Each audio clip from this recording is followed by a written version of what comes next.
sa tuang dayanun na lu at ho na bekan ni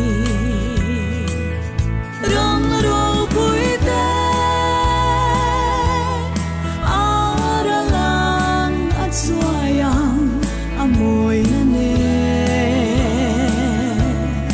aral don heti sa moy na zong lun ture na silo kan ral pui me kani kini kho vel thuang te chu ka tha khleo trin moi na zong eng ma lo mai ani rong ro pui te aralang at swayang amoy na ne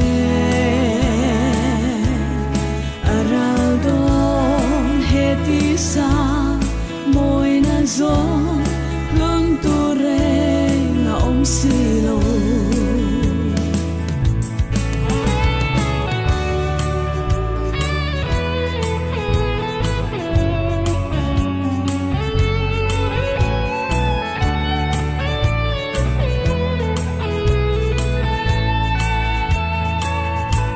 ka vui liam ta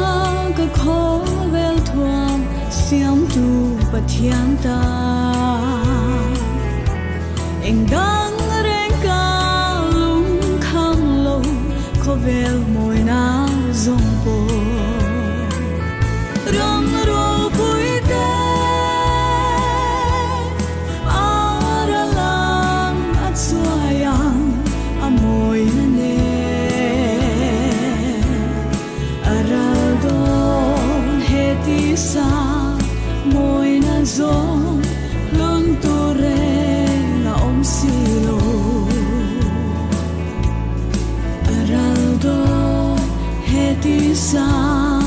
moy na zong lung ture